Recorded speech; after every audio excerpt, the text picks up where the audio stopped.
Nous allons élever nos voix pour confier la parole de Dieu entre les mains de l'Éternel. La parole que nous allons écouter et qui va nous permettre de rentrer dans la prière. Élevons nos voix, confions la parole entre les mains de l'Éternel. Père, toi, Père Saint, nous te disons infiniment merci pour la grâce que tu nous accordes ce soir encore de nous retrouver dans ta présence. Père, toi, Père Saint, nous te confions ta parole. La parole que nous allons écouter, Éternel des armées, et qui va nous conduire dans la prière. Dieu Tout-Puissant, nous te la soumettons. Manifeste-toi dans les puissants noms de Jésus. Éclaire-nous, Papa, à travers cette parole, dans les puissants noms de Jésus-Christ de Nazareth. Alpha, Oméga, nous te disons merci. Le Dieu de Dieu, nous te disons merci. Au nom de Jésus-Christ de Nazareth, nous avons ainsi prié. Amen. Amen. Ce soir, nous sommes ici pour continuer notre jeûne et prière du mois de janvier. Aujourd'hui, c'est le deuxième jour de notre séance de jeûne et prière, dont le thème principal est intitulé « 2006 ne sera pas pour toi une année de gâchis ». 2026 ne sera pas pour toi une année de gâchis. Et notre verset principal se trouve dans le livre de Luc. Luc chapitre 15, verset 11 à 14. Luc chapitre 15, verset 11 à 14. Et à travers ce grand thème, nous avons essayé de nous faire comprendre que il peut arriver que l'année, une année comme ça, peut être une perte pour quelqu'un. Quelqu'un peut passer toute une année, mais dans cette année, la personne ne va rien réaliser. Rien de concret ne va paraître dans la vie de la personne. Et lorsque c'est comme ça, ça veut dire que l'année a été une perte pour la personne. L'année a été une gâchis pour la personne. Ça veut dire que l'année a été gâchée. Et nous avons dit que il y a plusieurs facteurs qui peuvent faire que quelqu'un va perdre une année. Il y a plusieurs facteurs. Il y a plusieurs forces, visibles et même invisibles, qui peuvent être à la base du fait que nous avons gâché une année, nous avons perdu une année. Et hier, nous avons déjà abordé le premier sous-thème. Et le premier sous-thème est intitulé « Arrache tes mois de l'année du contrôle de tes ennemis ». Arrache tes mois. Les mois que Dieu t'accorde dans l'année, arrache-les du contrôle de tes ennemis. Donc nous avons lu Ésaïe 49, verset 24 à 25. Ésaïe 49, verset 24 à 25. Et sous ce thème, nous avons essayé de comprendre que, nous avons compris que l'ennemi peut s'accaparer de notre année. L'ennemi, quand on parle d'ennemi, les puissants des ténèbres, les forces maléfiques, les sorciers, peuvent s'accaparer de chacun des mois. Les mois que Dieu nous a donnés, l'ennemi peut saisir ces mois et prendre contrôle de ces mois et établir sa domination sur chacun de ces mois. Et à partir de là, l'ennemi va commencer par gérer le mois pour nous. Ce qui veut dire que toutes les bonnes choses qui peuvent arriver dans nos vies au cours de chaque mois, l'ennemi peut détourner cela. L'ennemi peut détruire cela et nous imposer, lui, son agenda.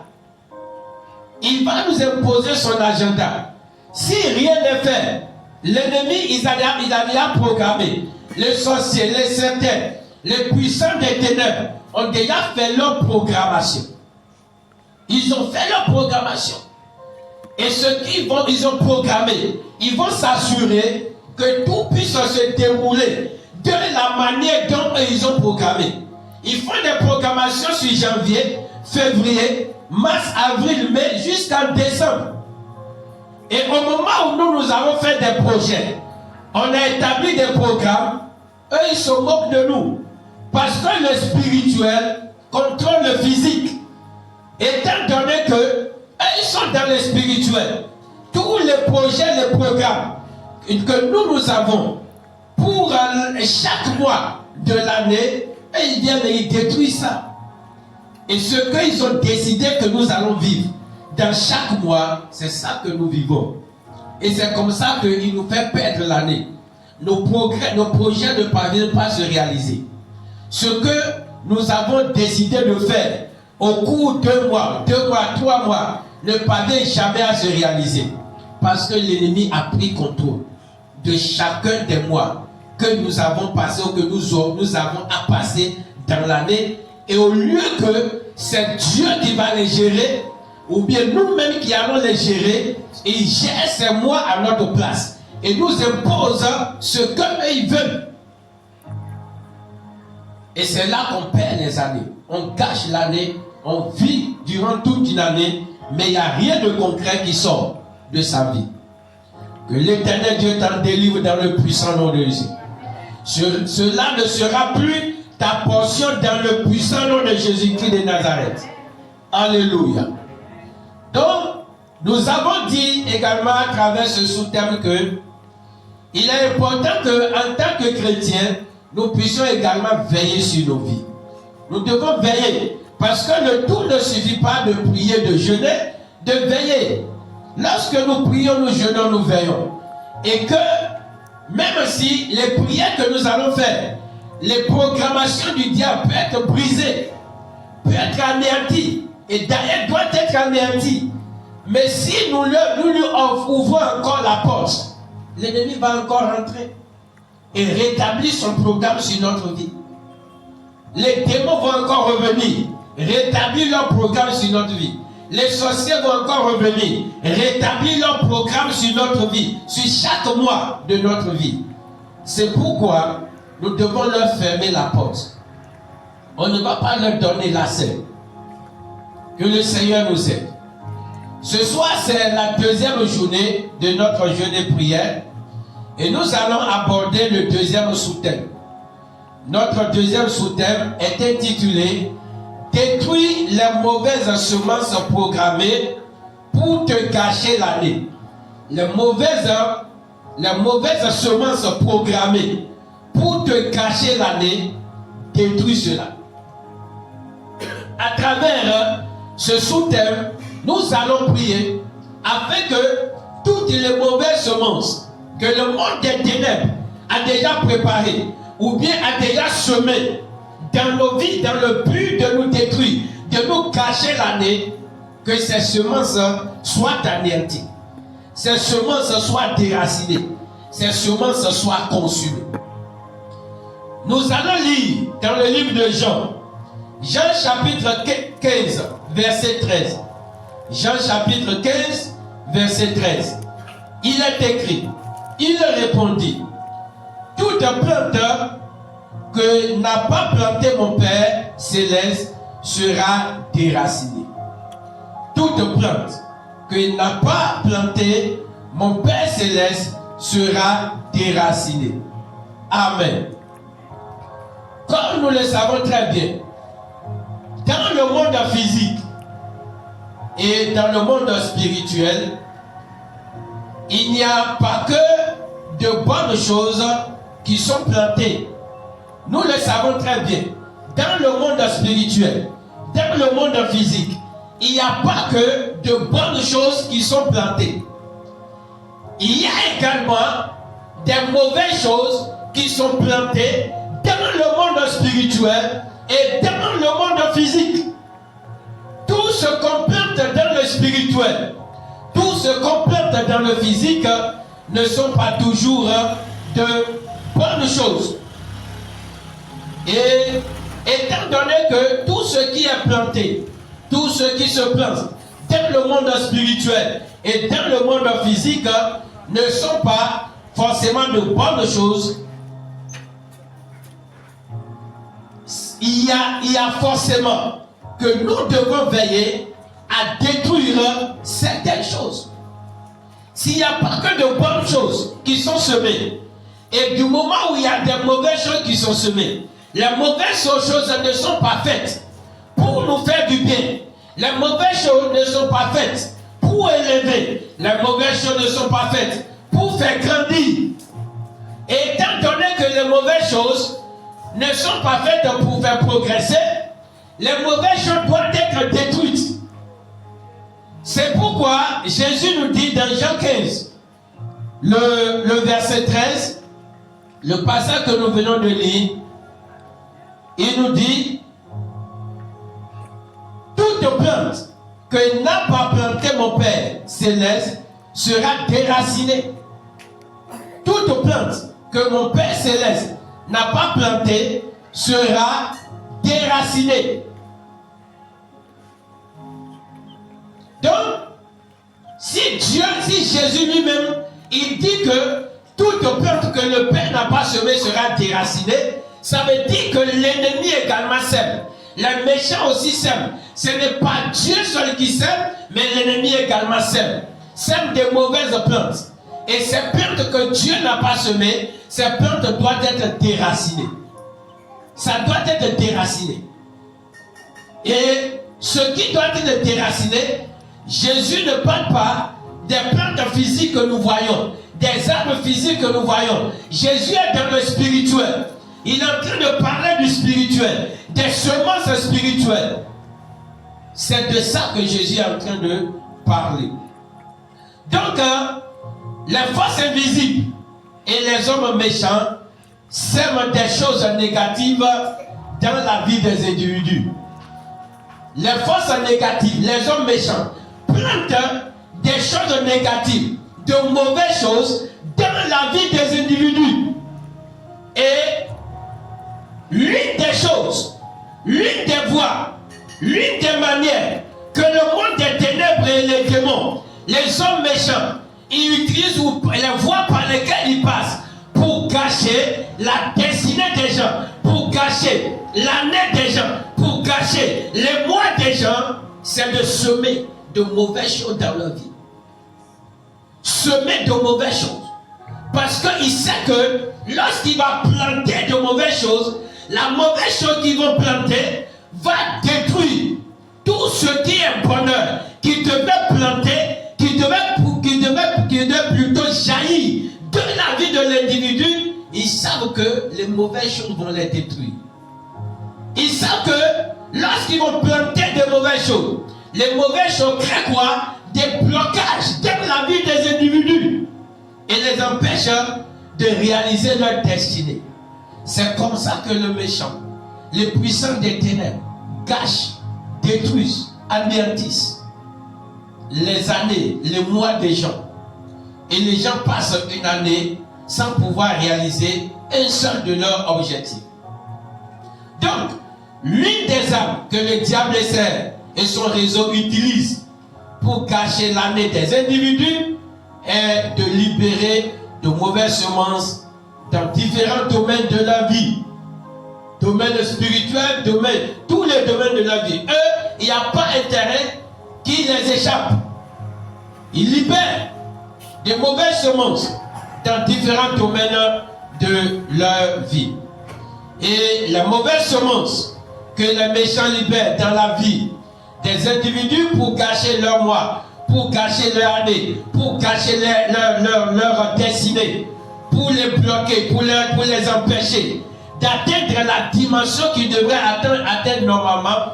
Au nombre de ces semences qui libèrent dans la vie des individus, il y a les semences de péché. Le monde des ténèbres, les sorciers, les occultistes, les démons, les sauteurs, sèment le péché dans la vie des individus. Et à travers le péché, ils parviennent à gâcher, à détruire la destinée ou bien faire perdre toute une année à un individu. Et lorsque nous parlons de péché, il s'agit de quoi? Ça peut être le vol, ça peut être le mensonge. Le diable et son réseau peuvent semer le mensonge dans la vie de l'individu peut semer le vol dans la vie de l'individu. Et le vol que l'ennemi a déposé dans la vie de cette personne va être à la base de toutes les pertes, de l'échec que l'individu va connaître au cours d'une année.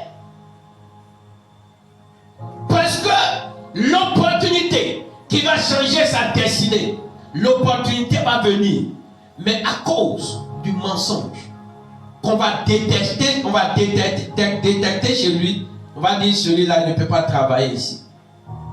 On ne peut pas lui confier ce travail parce que on l'a testé dans peu de choses et il a menti. On ne peut pas travailler avec lui. Et peut-être c'est un contrat, une opportunité de contrat de 1 milliard, de 200 milliards, de plusieurs centaines de millions. Quelque chose qui va changer la vie de l'individu pour toujours. Mais le mensonge, le diable sait que l'opportunité là va venir et il place le mensonge dans sa vie. Et la personne même, comment il s'est laissé? Il s'est laissé. Oui, le mensonge prend racine dans sa vie et cache sa destinée. Et c'est comme ça. Ce qui va faire que l'année va être véritablement heureuse pour l'individu. Cette chose s'en va. Et toute l'année, la personne peut gagner.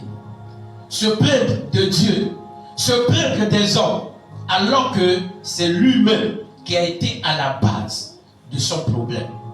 Donc, il y a plusieurs formes de péché. Tout ce que nous appelons péché, nous devons savoir que c'est des dangers. Le diable utilise, les démons les utilisent. Surtout contre les chrétiens. Ce n'est pas que les païens. Surtout contre les chrétiens. Pour pouvoir gâcher leur vie, détruire leur vie, détruire leur bonheur. Le vol, le mensonge, manque de pardon. Le manque de pardon, que ce soit également les péchés dans le domaine sexuel. Tout ça là, ce sont des instruments que le diable utilise pour pouvoir cacher le bonheur des individus.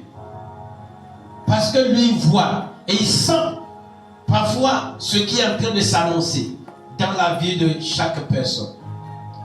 Donc un seul péché auquel on commence par prendre plaisir peut même engendrer plusieurs autres péchés. Je crois que dans notre langue vernaculaire, on dit des choses comme ça. Un seul péché peut entraîner plusieurs péchés. Un seul mensonge peut entraîner plusieurs autres mensonges. Et lorsque l'esprit de péché, un péché simplement rentre dans la vie de quelqu'un, ça peut entraîner d'autres péchés. Ou bien d'autres esprits de péché, d'autres démons de péché. D'autres démons de péché. Et c'est d'ailleurs ce que Jésus expliquait dans le livre de Matthieu chapitre 12. C'est la même chose. Chapitre 12, verset 43 à 45. Il dit quoi? Matthieu 12, 43 à 45. Il dit, lorsque l'esprit impur est sorti d'un homme, il va par les lieux arides cherchant du repos. Et il n'en trouve point. Alors il dit, je retournerai dans ma maison d'où je suis sorti. Et quand il arrive, il la trouve vide, balayée et ornée, il s'en va. Et il prend avec lui 7 autres esprits plus méchants que lui. Il entre dans la maison, s'y établissent. Et la dernière condition de cet homme est pire que la première. Il en sera de même pour cette génération méchante. Donc, qu'est-ce que Jésus est en train de dire? Lorsque on laisse la place à l'esprit de vol, l'esprit de vol va partir chercher l'esprit, je ne sais pas, d'hypocrisie, de bagarre, de la médisance, d'autres esprits qui sont plus costauds, plus forts que lui, et ils viendront s'asseoir dans la vie de la personne. Et c'est là qu'on va dire, mais il n'était pas comme ça. Qu'est-ce qui s'est passé? Il n'était pas comme ça. Qu'est-ce qui est arrivé? Il est devenu comme ça. Une seule personne, elle ment, elle vole, elle médit, elle fait quoi encore? Tellement de trucs là. Parce que c'est un seul démon. On a ouvert la porte à un seul démon et le démon est parti chercher d'autres pour empirer sa condition. Cela ne sera pas ta portion dans le nom de Jésus. Et lorsque les démons viennent s'asseoir, ils cachent la vie de l'individu. Le démon n'est pas là pour le bonheur de quelqu'un. Même si il y a des esprits qui peuvent permettre que certaines personnes puissent jouir de certaines faveurs, mais la grande chose que le chrétien est en train de rechercher, il leur prête ça. Et il s'agit de quoi? De la vie éternelle. Il leur arrache la vie éternelle pour leur donner des miettes, des choses miettes de la terre. Et se content de ça pour finir en enfer. Et quand le moment vient, même, il peut leur ôter ça et la misère commence. Leur vie devient misérable. Donc, ils sèment le péché. Ce que le diable et son réseau sèment, plantent pour cacher l'année des gens, c'est le péché. Il y a le péché dedans. En dehors de ça, ils sèment encore quoi? Les vices. Les vices. Lorsque nous parlons des vices, je prends par exemple l'alcool, la cigarette, la drogue, des choses dont on est devenu dépendant. Tant qu'on ne voit pas ça, on n'a pas la paix. Or, ça ne fait pas du bien. Ce sont des vices. On devient dépendant, accro. Le diable passe par là pour détruire l'année des gens. Il suffit de donner bouteille d'alcool à quelqu'un dans le spirituel. Il sera en train de boire l'alcool. Quand est-ce qu'il va finir de boire l'alcool pour réaliser quelque chose dans la vie? Quand est-ce qu'il va finir de boire l'alcool et penser à acheter un terrain? Il va passer toute l'année, l'année va finir. Fin d'année, il va dire Alléluia, je suis vivant. Dieu a permis que j'ai vu une nouvelle année. On a caché son année. Son année est cachée. Donc, il y a certains vices que le diable de manière sournoise introduise dans la vie des gens. Il passe par là pour hypothéquer leur destinée. Empêcher tout ce que Dieu a préparé pour eux au cours d'une année, et leur année est gâtée comme ça. Autre chose que l'ennemi peut utiliser, il peut utiliser la maladie. On l'a dit déjà hier. L'ennemi peut utiliser la maladie. Si tu n'as pas la santé, qu'est-ce que tu peux faire? Tu as l'intelligence, tu as la connaissance, tu as le talent, mais tu n'as pas la santé. Qu'est-ce que tu peux faire? Donc, pour détruire la destinée des gens, pour empêcher des gens de concrétiser leur année, qu'est-ce que l'ennemi fait? Il peut déposer simplement une maladie là. Et la personne va traîner ça, en train de traîner ça, en train de gérer ça, jusqu'à ce que l'année finisse. Jusqu'à ce que l'année finisse. Et à la fin de l'année,